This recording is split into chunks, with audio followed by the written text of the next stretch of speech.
kesempatan demi kesempatan yang Kau berikan kepada kami Tuhan. Kekuatan demi kekuatan yang Kau berikan kami di pada saat kami lemah.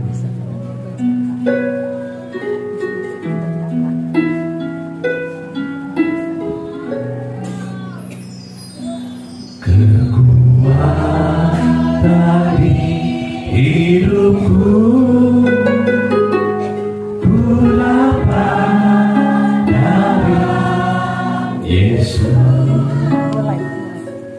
Dia tak pernah tinggalkanku. Setia menolongku, berseru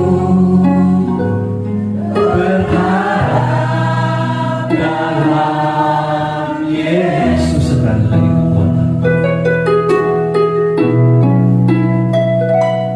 Kekuatan di hidupku, ku dapat dalam Yesus. Dia tak pernah tinggalkanku. Setia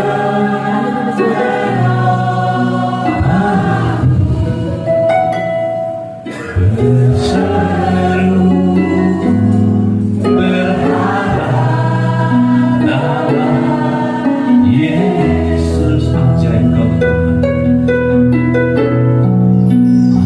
ajaib Kau Tuhan, kuasa sanggup pulihkan keadaanku.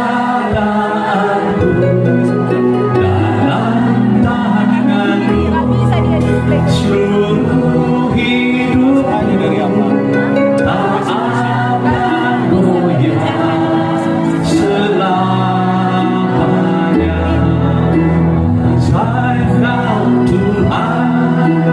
Ajaib Kau Tuhan, sanggup pulihkan keadaanku.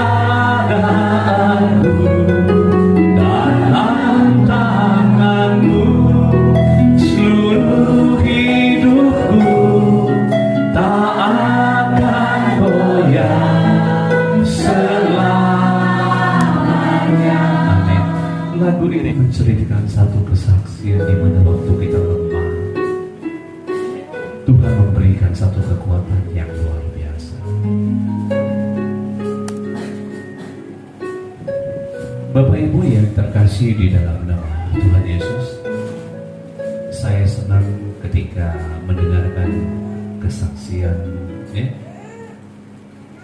dari jemaat Gapkin, di mana kesaksian itu menguatkan ibu-ibu. Saya percaya setiap kita yang hadir di sini semua mempunyai cerita perjalanan hidup kita. Kita mempunyai kesaksian di hidup kita. Tetapi ada kalanya kita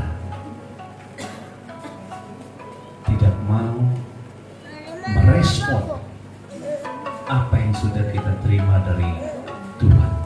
Seringkali itu terjadi.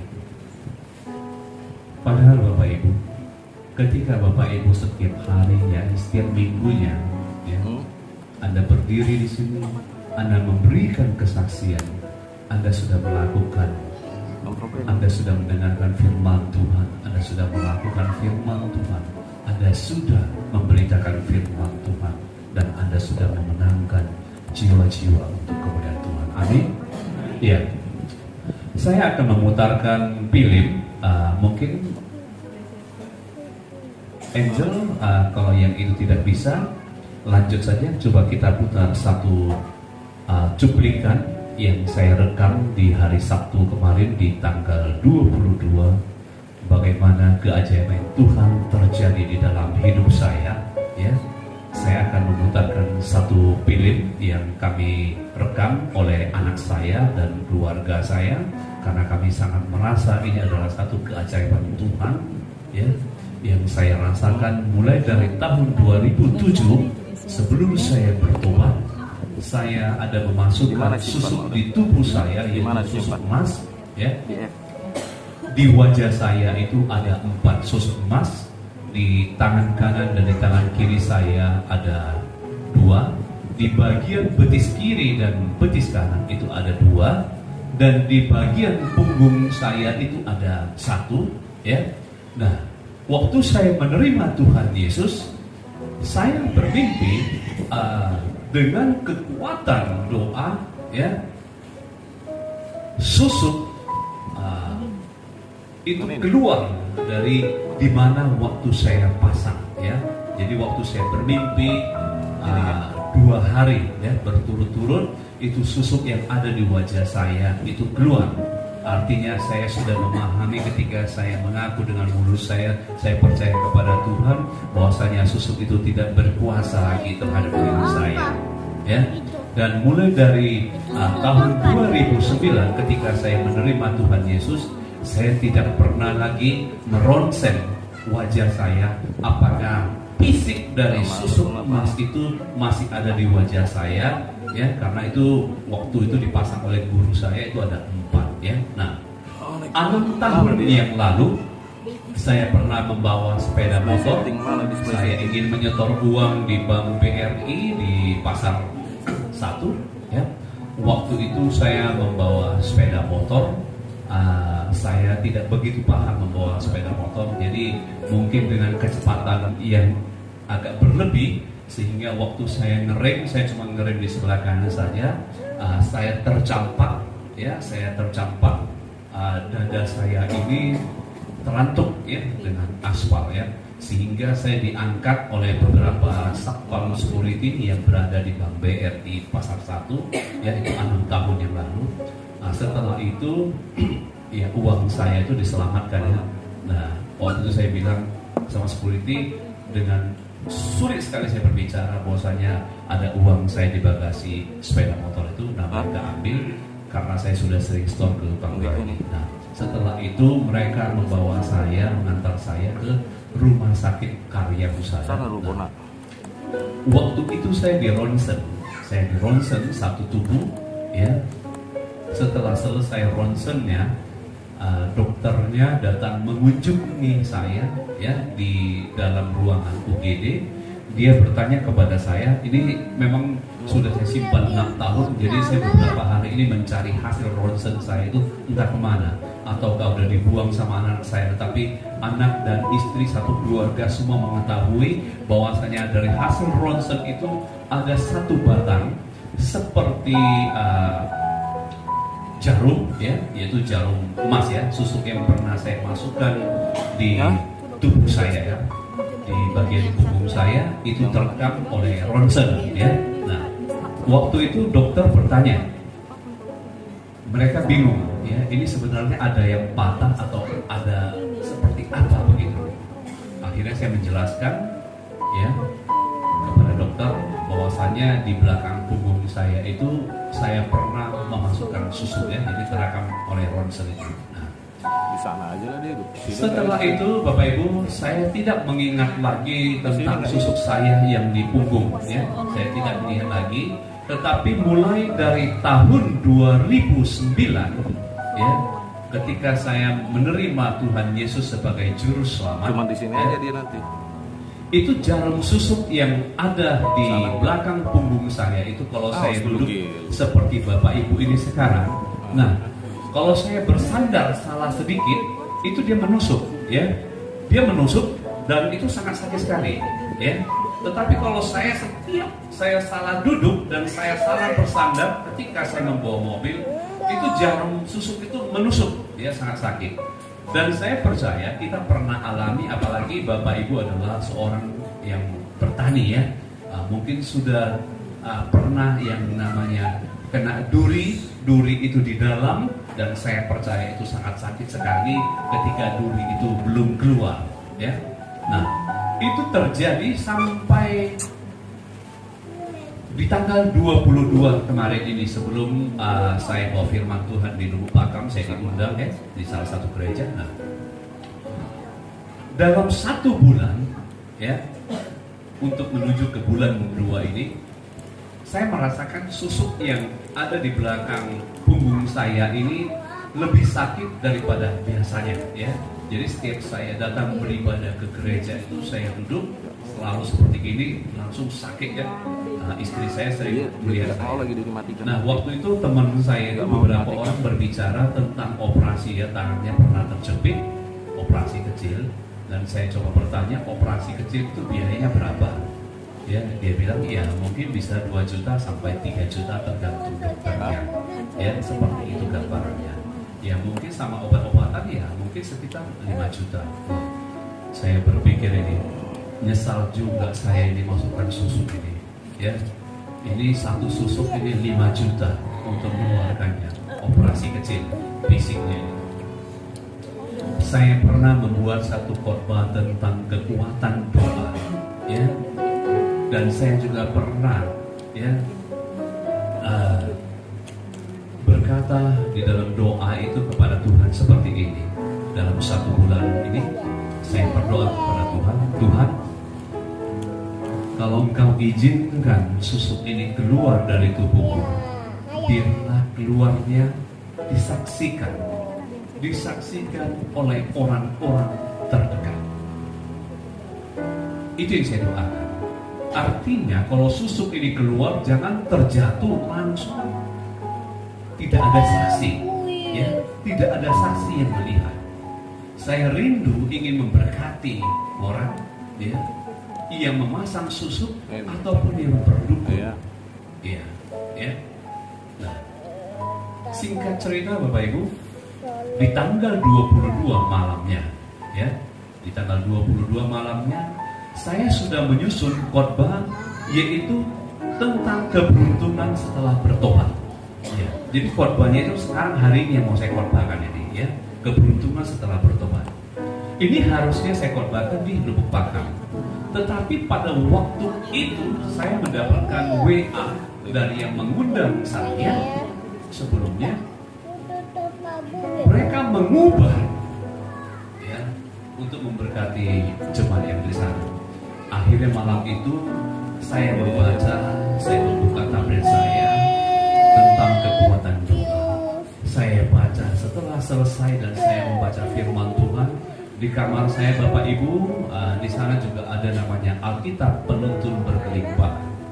Kenapa saya suka membaca Alkitab Penuntun Berkelimpahan? Karena dia menuntun kita di dalam hidup kita berkelimpahan, di dalam keluarga, di dalam usaha, di dalam pekerjaan kita. Semua Tuhan berikan ketika kita taat menjalankannya. Nah, setelah saya baca selesai, langsung saya matikan lampu. Istri saya sudah golek-golek ya di tempat tidur, matikan lampu. Saya langsung baru mau goreng. Baru saja saya mau goreng, tiba-tiba Bapak Ibu, di bagian punggung saya itu seperti saya bilang itu peluru, ya. Saya katakan peluru. Kenapa? Dia langsung dus gitu. Jadi langsung saya terkejut. Saya pegang. Saya langsung bisa pegang susuk itu. Dan susuk itu tidak lepas. Dia tidak lepas dari badan, hanya tinggal di ujungnya sedikit. Tetapi waktu dia menembak keluar, seperti mendorongnya itu sangat dahsyat sekali. Ya, jadi susuknya itu nanti kita bisa lihat. Ya, jadi susuknya sudah tidak berkuasa lagi. Ya, ini ada di sini ya. Bapak udah siap. Jadi Aku sama Bapak. ini ada susuk emasnya, nanti bisa lihat tajamnya bagaimana, nanti boleh dipegang ya. Ini tidak ada kuasanya lagi, ya. Susuk emas ini nanti kita lihat pinginnya ya. Nah, saya langsung bilang susuk saya keluar. Istri saya langsung spontan, masa dia hidupkan lampu Bapak Ibu. Susuk ini yang susuk emas ini ya, masih ada saya pegang cairan. Ya, artinya karena dia baru keluar dari punggung saya itu, ya, yang namanya kita masih hidup, ya. Jadi adalah tersangkut cairan-cairan, ya, mungkin zat-zat yang ada di dalam tubuh saya, ya. Dan saya sangat merasa sukacita sekali, ya. Saya panggil anak kami yang nomor 2 si Dewi untuk membuat video ini dan saya foto.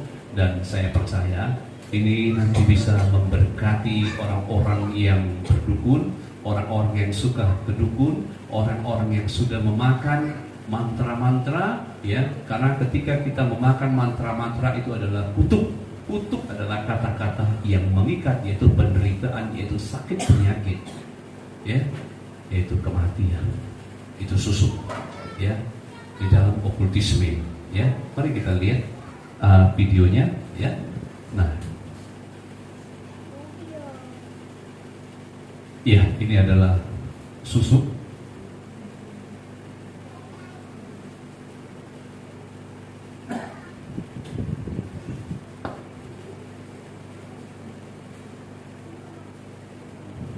Bagaimanalah Bapak Ibu rasakan satu batang jarum emas yang ada di dalam tubuh mulai dari tahun 2007, ya, mulai dari tahun 2007 sampai tahun 2022, selama 15 tahun, ya, selama 15 tahun berada, ya, di dalam punggung saya ini. Dan ini sangat sakit sekali, ya. Ya mungkin Bapak boleh ambil, ini. Coba diambil dulu, coba dirasakan susuk ini ditusukkan ke tangan itu sakit tidak? Coba, mungkin beberapa orang bercoba. Itu tidak ada kuasanya lagi. Dan itu emas, ya. Tapi jangan dibawa ke toko emas. Itu laku, ya. Itu emas, susuk emas itu. Iya. Coba aja di tangan, dirasakan tajam tidak? Tajam tidak? Coba dirasakan dulu, ditusukkan ke asas tajam, ya. Nah, bagaimana, ya, seandainya itu di dalam tubuh tidak keluar sakitnya, dan itu sudah saya rasakan. Tetapi Bapak Ibu, ya, seperti kesaksian tadi Ibu ini, ya, dia katakan tentang doa. Saya percaya kekuatan doa itu sangat berkuasa sekali. Dan saya pernah berdoa dalam nama Tuhan Yesus. Susuk engkau kuperintahkan keluar dari tubuh, tetapi keluar menjadi satu kesaksian. Saya tidak mau dia keluar, dia jatuh seperti itu saja. Saya yang melihat tanpa ada kesaksian dari orang-orang terdekat yang melihatnya. Amin Bapak Ibu. Ya, kita masuk kepada firman Tuhan hari ini yang terambil dari Ulangan 30 ayat 15 sampai 16. Beginilah firman Tuhan.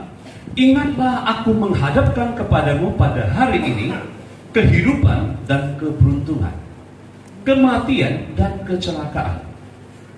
Ya. Karena pada hari ini aku memerintahkan kepadamu untuk mengasihi Tuhan. Mengasihi Tuhan Allahmu dengan hidup menurut jalan yang ditunjukkannya dan berpegang pada perintah, ketetapan dan peraturannya, supaya engkau hidup dan bertambah banyak dan diberkati oleh Tuhan.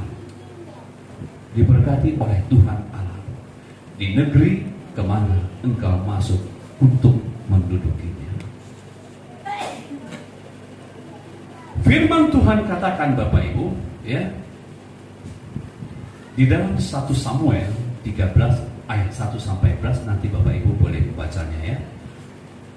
Bahwa Saul orang yang mengawali dengan baik. Saul adalah orang yang mempunyai kemampuan banyak, sehingga roh Tuhan berkuasa atasnya, sehingga ia menjadi sangat berani. Tetapi di akhir hidupnya, Saul sedikit-sedikit ia merasa cemas. Sedikit-sedikit dia merasa tawar hati. Awalnya Saul memimpin, dia sangat berani dan dia sangat beriman. Tetapi Saul mengakhiri dengan sangat buruk. Dia tidak punya konsisten lagi dengan imannya kepada Tuhan. Ketika ia punya masalah, Saul tidak taat, tidak berpegang pada firman Tuhan. Dan firman Tuhan katakan seperti ini dalam 1 Tawarik 10 ayat 13 dan 14 berkata, demikianlah firman Tuhan, Saul mati karena perbuatannya yang tidak setia terhadap Tuhan. Oleh karena ia tidak berpegang pada firman Tuhan dan juga karena ia telah meminta petunjuk dari Allah. Dan tidak meminta petunjuk Tuhan, sebab itu Tuhan membunuh dia dan menyerahkan jabatan raja itu kepada Daud bin Isai. Hari ini kita mau belajar bagaimana Daud mengalami titik balik. Ketika Daud mengalami masalah yang begitu serius, kita mau melihat bagaimana respon Daud pada saat tanah Negeb dan kota Siklag dibakar habis. Harta mereka semua dirampas. Bukan hanya itu saja yang terjadi, ya. Kedua istri Daud, rakyatnya tua muda, anak-anak semua ditawan oleh orang Amalek. Tetapi kita mau belajar respon Daud ketika punya masalah dalam situasi yang kritis. Dan itu sangat menentukan kehidupan Daud, yaitu dia sebagai imam dalam keluarga dan sebagai pemimpin. Dan Alkitab mencatat respon Daud ketika mempunyai masalah dalam keadaan kritis. Dalam 1 Samuel 30 ayat 6 berkata, dan Daud sangat terjepit karena rakyat mengatakan hendak melempari dia dengan batu. Seluruh rakyat itu telah pedih hati masing-masing karena anaknya laki-laki dan perempuan. Tetapi Daud menguatkan kepercayaannya kepada Tuhan Allahnya. Saya mau katakan kepada kita semua, seandainya Daud merespon keliru, mungkin ceritanya berbeda. Tetapi Daud dalam keadaan mempunyai masalah di dalam keadaan krisis maupun kritis, Daud tetap menguatkan kepercayaannya kepada Tuhan Allahnya. Sehingga Bapak Ibu, respon Daud mengambil keputusan dengan benar, maka hasilnya pun luar biasa. Dan Daud menghancurkan orang Amalek dan membunuh orang Amalek. Daud kembali mendapatkan harta benda mereka, dari yang kecil sampai yang besar, tidak ada satupun yang hilang. Bahkan Daud merampas harta milik orang Amalek. Dan Alkitab mencatat Daud, yaitu jarahan Daud, itu sangat luar biasa. Terjadi titik balik yang tidak pernah dipikirkan oleh Daud. Dia mendapatkan harta yang berlipat lagi. Dia mendapatkan keluarganya kembali. Dia mendapatkan rakyatnya kembali semua. Ini menjadi satu titik balik yang luar biasa. Bagaimana kita merespon firman Tuhan hari ini, itu menentukan kehidupan kita ke depan.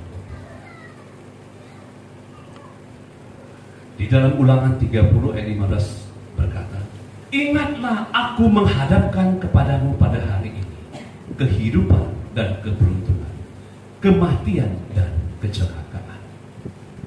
Ini menjadi pilihan bagi kita, menjadi respon kita dalam firman Tuhan ini. Mana yang harus kita pilih, mana yang harus kita respon. Tuhan selalu menolongku, selalu menjagaku. Sehelai di rambutku tak akan terjatuh tanpa seizinmu. Tuhan selalu menolongku,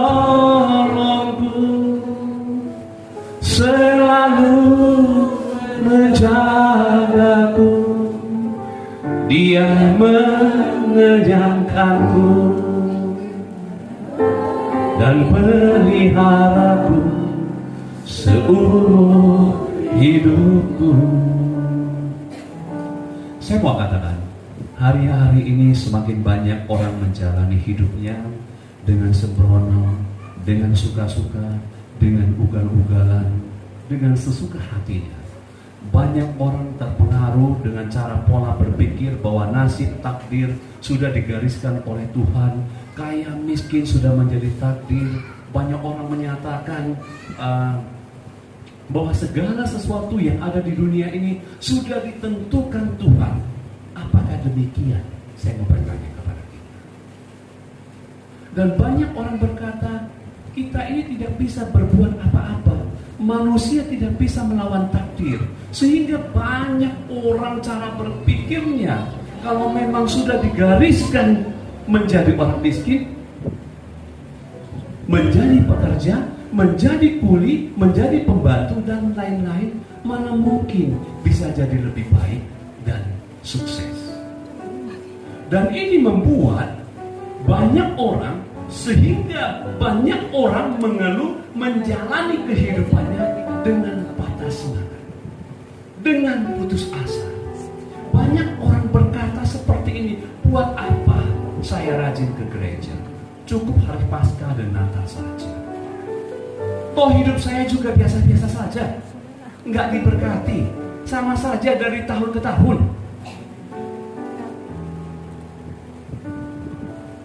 Banyak orang berkata, ke gereja nggak ada perubahan, nggak ada peningkatan di dalam usaha saya, di dalam keuangan saya, malah semakin merosot. Bagaimana nggak merosot? Ke gereja saja untuk ibadah malas. Bagaimana mau diberkati sementara engkau saja tidak mau menabur di ladang Tuhan? Tidak mungkin. Bapak Ibu, saya dari agama yang berbeda, menjadi kepercayaan kepada Tuhan. Saya menguatkan kepercayaan saya kepada Tuhan di dalam situasi apapun. Bapak Ibu banyak sudah mengetahui saya tentang kesaksian saya, tentang usaha saya, tentang jatuh bangun saya, tentang harta yang dijual. Dan bahkan Tuhan izinkan saya jatuh pada titik nol. Tetapi saya belajar dari Daud. Ketika mempunyai masalah di dalam krisis, di dalam kritis sekalipun, di masa sulit sekalipun, saya tetap berpegang kepada janji Tuhan. Karena firman Tuhan, saya mau katakan kepada kita semua, tidak pernah berbohong. Kita yang berbohong, kita yang banyak berbohong, kita yang selalu mengakal-ngakali. Kita mudah tergoda sehingga kita tidak datang ke gereja. Kita malas. Kalau sudah malas, Bapak Ibu, bagaimana kita mau menerima berkat-berkat daripada Tuhan? Kalau kita mau menerima berkat-berkat daripada Tuhan, sedangkan kita tidak menabur di ladangnya Tuhan. Bagaimana Bapak Ibu mau memanen padi kalau Bapak Ibu tidak pernah menaburkan benih itu? Tidak mungkin. Tuhan memberkati ketika Bapak Ibu menabur sebanyak-banyaknya, dan terjadi berlipat gandakan. Bapak Ibu tahu, saya seorang pembicara dan saya juga seorang misi. Saya sangat senang melakukan pekerjaan misi. Ketika saya mendapatkan uang, saya simpan, saya kelola untuk pelayanan Tuhan ke depannya. Tuhan mau kita seperti itu. Ketika kita diberikan talenta, talenta itu bukan untuk disimpan, tetapi bagaimana kita pergunakan talenta itu menjadi berkat bagi orang banyak. Bapak Ibu, kalau tidak rajin gereja, Bapak Ibu kalau melihat orang-orang yang diberkati, Bapak Ibu mungkin merasa cemburu, merasa iri hati, dan mulailah gosip di sana sini. Itu salah siapa? Bukan salah Tuhan. Salah Bapak Ibu sendiri yang tidak mencari Tuhan. Karena saya mau katakan kepada kita hari ini, janji Tuhan tidak pernah yang tidak Tuhan lakukan. Bapak Ibu tahu, saya akan bertanya kepada Tuhan, kenapa susuk di tahun 2007 dimasukkan ke dalam punggung saya, dalam tubuh saya? Kenapa di awal bulan tahun 2022 Tuhan izinkan keluar secara ajaib? Tuhan mau ketika susuk itu di dalam, saya merasakan kesakitan, saya merasakan satu beban. Tuhan mau kita belajar, Bapak. Tetapi ketika saya bisa melewati tahun 2007 hingga tahun 2022 Bapak ini, Tuhan izinkan susuk itu keluar tidak melalui operasi. Saya sudah beberapa kali lewat rumah sakit di kota perdagangan. Sudah saya mau masuk, saya mau tanya dengan dokter spesialisnya untuk mengadakan operasi. Tidak jadi. Akhirnya Tuhan nyatakan keluar secara ajaib, dan saya sangat sukacita sekali. Artinya bertambah lagi kesaksian ini bisa saya ceritakan kepada orang banyak, bisa menjadi berkat bagi orang banyak. Amin Bapak Ibu. Amin. Dan banyak orang berkata, ya, kok saya ini sudah ke gereja seringkali mengalami masalah silih berganti, tidak selesai-selesai. Kok saya sering sakit, sampai sakit stres saya, pikiran pusing, belum lagi masalah anak-anak yang ugal-ugalan, belum lagi anak-anak kita yang sampai terjadi pergaulan bebas, narkoba dan sebagainya. Seringkali kita berkata seperti ini, ya, saya udah ke gereja, saya sudah beribadah kepada Tuhan, kok utang saya di sana sini, nggak pernah selesai utang saya, sehingga malas ke gereja. Karena apa? Banyak kali pengeluaran ke gereja, harus keluarkan uang ini, harus keluarkan uang ini, uang persembahan, uang ucapan syukur, uang perpuluhan. Saya mau katakan kepada Bapak Ibu, saya telah membaca firman Tuhan dalam Alkitab penuntut berkelimpahan, bahwasanya Bapak Ibu ketika memberi di rumah Tuhan, di bait Allah, dengan kerelaan hati, dengan ucapan syukur, saya mau katakan ini adalah menjadi satu tabungan yang pada saatnya tiba Tuhan akan berikan kepada Bapak Ibu. Tuhan tidak mau berutang dengan Bapak Ibu. Seberapapun Bapak Ibu berikan, Tuhan akan kembalikan dengan berlipat-lipat kali ganda. Dan saya mau katakan kepada Bapak Ibu, sedikit menyinggung tentang memberi, karena saya melakukannya, saya mendapatkan berkat Tuhan, saya bagi kepada Bapak Ibu. Kalau saya tidak mendapatkan berkatnya, saya tidak akan bagikan kepada Bapak Ibu.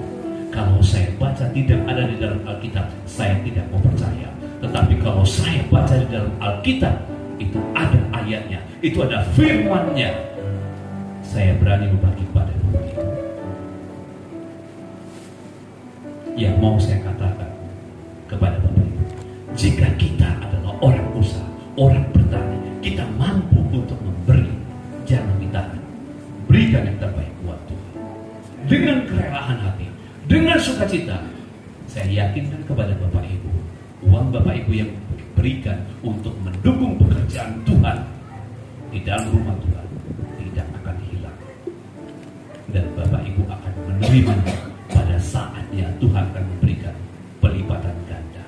Jika Bapak Ibu tidak memberi, bagaimana Tuhan bisa memberikan pelipatan gandanya? Jika Bapak Ibu tidak menabur benih di ladang, bagaimana Bapak Ibu bisa memanen dengan hasil yang baik, dengan hasil yang berkelimpahan? Jika saya seorang pembisnis, saya tidak menyediakan alat yang untuk dijual, handphone yang dijual, bagaimana saya bisa mendapatkan pelipatan ganda, keuntungan dari itu? Tidak mungkin. Dalam usaha harus untung. yang tidak boleh adalah menipu. Tuhan tidak mau ada dua timbangan yang kita pakai. Tetapi untung tidak salah, jangan menipu. Untung besar salah, tidak salah. Yang penting kita jangan menipu. Amin. Nah, banyak orang berkata seperti ini, ya. Uang yang saya simpan sudah bertahun-tahun ini, sebuah perencanaan, ya, uang yang disimpan ini akan dibelikan sesuatu. Tetapi begitu pada saatnya tiba, uang ini pun sudah tidak ada lagi. Istilahnya seperti saya sebelum percaya kepada Tuhan Yesus, uang hantu dimakan setan. Itu yang terjadi. Saya percaya sebagian dari orang Kristen banyak mengalami hal seperti ini. Karena apa? Konseling demi konseling kepada saya diceritakan seperti itu. Kok saya nggak diberkati, Pak? Kok setiap uang yang udah saya kumpulkan tuh mau dibelikan sesuatu, tetapi kok jadi uang itu nggak ada. Uangnya lari ke kanan ke kiri, Bapak Ibu, seperti ular dia. Nggak tahu kita arahnya kemana.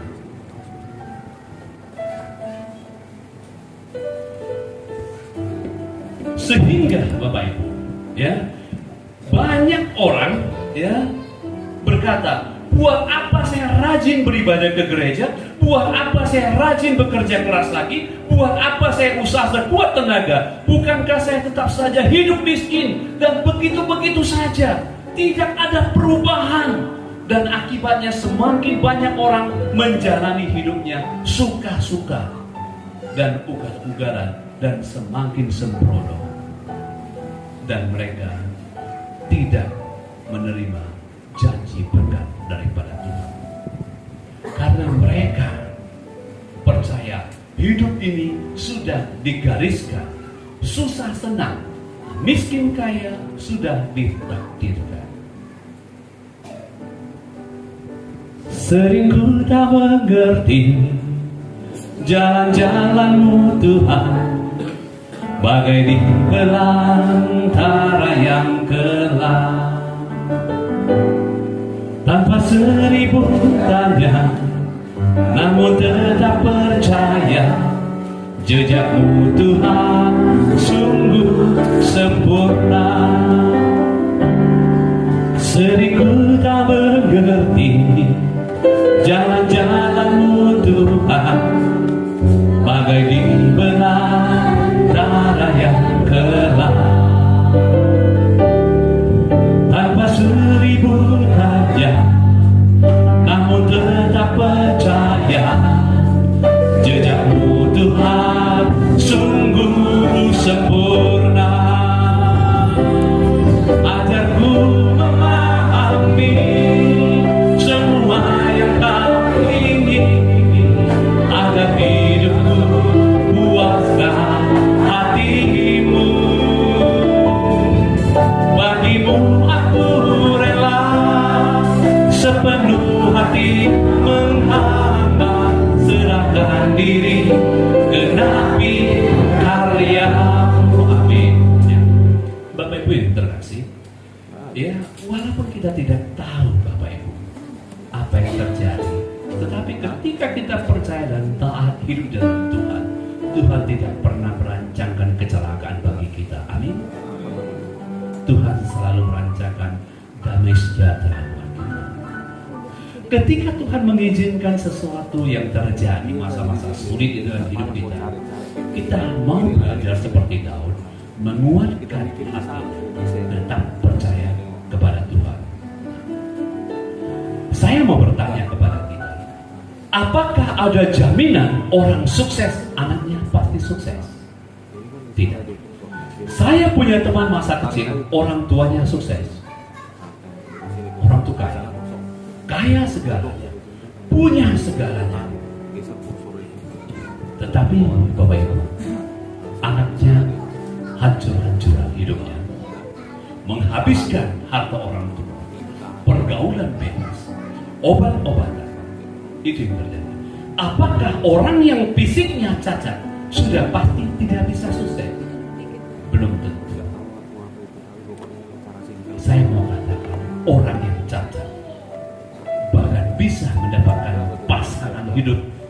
menurut pandangan kita tidak sesuai. Banyak anak dari orang miskin, anaknya pada sukses. Saya juga dari latar belakang orang tua saya miskin. Saya sekolah cuma tamatan SD.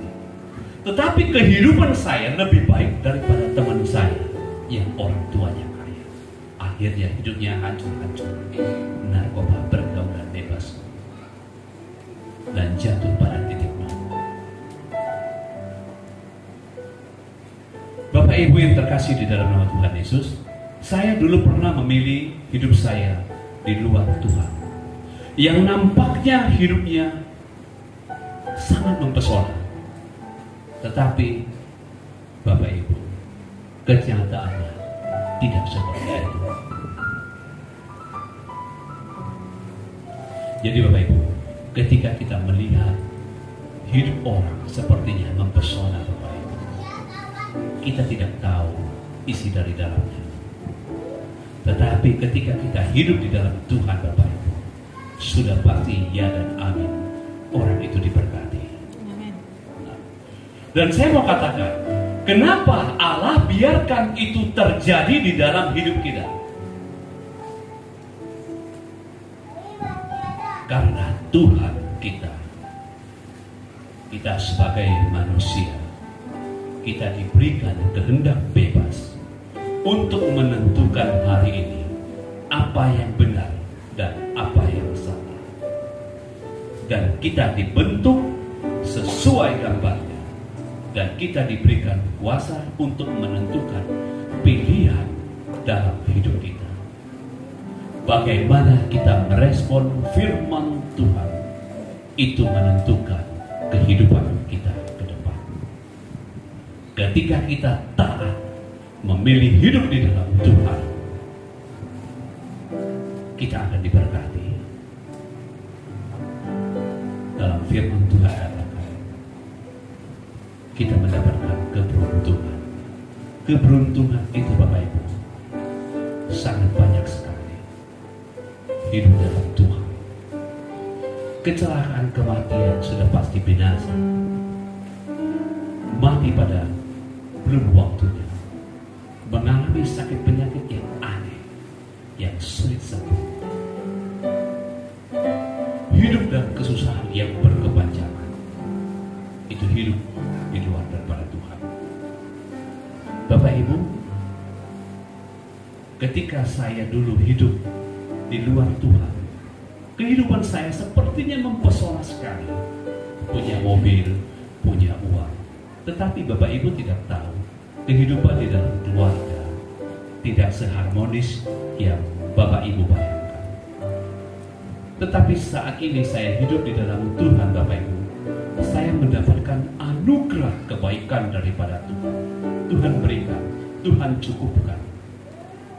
Anak-anak kami tumbuh dewasa dengan baik, bisa menghormati orang tua.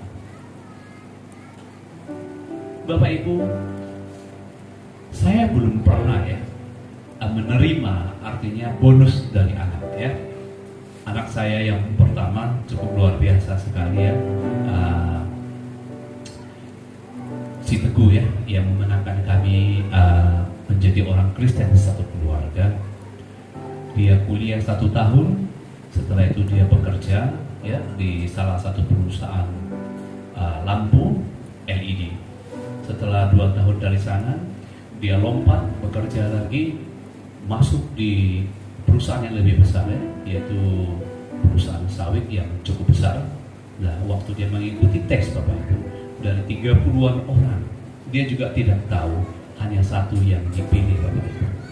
Saya percaya itu karena ketaatan Teguh tetap beribadah, walaupun jauh dari orang tua, tapi sudah tertanam firman Tuhan di dalam hidupnya. Makanya Bapak Ibu, ketika dia kos di tebing, ketika dia kos di Medan Bapak Ibu, dia taat, dia percaya firman Tuhan tetap digenapi. Akhirnya Bapak Ibu, dia dari 30-an orang yang dipilih 1 orang, akhirnya dia bekerja di perusahaan Bapak Ibu. Bulan 12 kemarin Bapak Ibu, dia tidak dapat libur ya, dia tidak dapat libur. Yang di Medannya mereka perusahaan tutup, perusahaan dia besar, mempunyai cabang-cabang di Duri dan di Dumai. Tanggal 31 dia pergi ke Dumai, ya. Tanggal 1 mereka bekerja karena mereka audit di sana. Bapak Ibu, di bulan 12 kemarin itu dia mendapatkan bonus, ya. Saya terkejut Bapak Ibu. Dia minta nomor rekening saya, ya. Saya sangat jarang sekali mengirimkan uang untuk anak saya ini karena dia sudah bisa membiayai hidup dia sendiri, bayar kos, bayar semua segala macam, ya. Nah, Bapak Ibu, nomor rekeningnya saya kasih Bapak Ibu. Tidak pernah saya bayangkan Bapak Ibu, uang yang dikirim kepada saya dia dapat bonus Bapak Ibu. Dia katakan apa? Ini untuk papi jalan-jalan pergi. Karena tanggal 12 bulan 12 kemarin saya akan ke Sipingsur, saya Tapanuli Utara, ya, ke Bakara, ke Tipang sana saya. Dan ini tidak pernah terpikirkan oleh saya bonus yang dia dapat itu, ya, berapa sehingga dia bisa memberikan uang kepada kami suami istri, ya, dan juga bisa memberikan kepada adik-adik itu semua dapat bagian. Dan saya melihat dia sangat enjoy sekali, sangat sukacita sekali, ya. Semalam dia baru pulang dari Medan, ya, mau liburan karena Imlek, ya. Jadi rencana kalau tidak ada halangan, ya kami mau touring lagi, mau jalan-jalan bawa anak-anak Bapak Ibu. Kami menikmati berkat-berkat Tuhan yang luar biasa yang Tuhan sediakan Bapak Ibu. Jadi saya rindu Bapak Ibu melalui firman Tuhan kita hari ini, jika saya bisa menerima janji-janji Tuhan, bisa menerima berkat-berkat Tuhan, saya rindu Bapak Ibu juga yang di sini menerima berkat-berkat dan janji-janji Tuhan yang luar biasa Bapak Ibu. Amin. Sehingga pekerjaan Tuhan Bapak Ibu bisa mendukung pekerjaan Tuhan untuk gereja, untuk keperluan gereja, apapun itu. Dan ingat Bapak Ibu, yang saya katakan tadi itu tercatat di dalam firman Tuhan Bapak Ibu, ya, tentang memberi. Bukan ada artinya ibu gembala ataupun siapa yang memberikan, artinya dorongan kepada saya untuk menyampaikan kepada jemaat tentang memberi, tentang ini. Tidak Bapak Ibu, saya tidak mudah digitukan Bapak Ibu. Saya khotbah Bapak Ibu, saya membawakan kesaksian, saya membawakan firman Tuhan. Jangan coba-coba untuk menitip saya untuk mengatakan sesuatu. Saya tidak akan lakukan itu. Karena apa? Saya mempunyai integritas hidup di dalam Tuhan. Apa yang firman Tuhan katakan dan apa yang saya nikmati dari Tuhan, itu yang saya katakan kepada Bapak Ibu.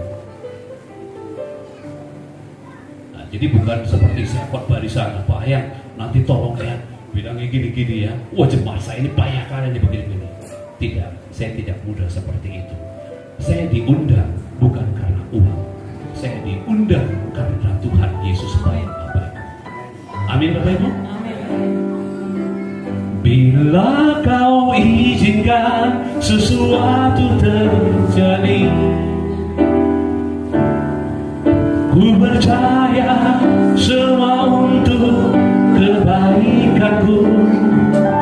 Bila nanti telah tiba waktumu, ku percaya kuasa-Mu memulihkan hidupku. Waktu Tuhan pasti yang terbaik, walau kadang tak mudah dimengerti. Lewati cobaan, ku tetap percaya waktu Tuhan pasti yang terbaik. Amin Bapak Ibu. Saya mau katakan, jika kita, ya, malas bekerja, kita malas berusaha, dan akhirnya menjadi miskin, maka tentu itu bukan salah Tuhan. Itu salah kita sendiri yang memilih untuk bermalas-malasan. Jadi kalau kita tidak diberkati, ya, kalau ada orang yang hidupnya sembrono, ya, dengan pola makan kebiasaan yang buruk dalam hidupnya, tentu saja ini juga bukan salah Tuhan. Ya, akhirnya dia mengalami sakit karena dia tidak menjaga pola makan. Itu satu ilustrasi buat kita.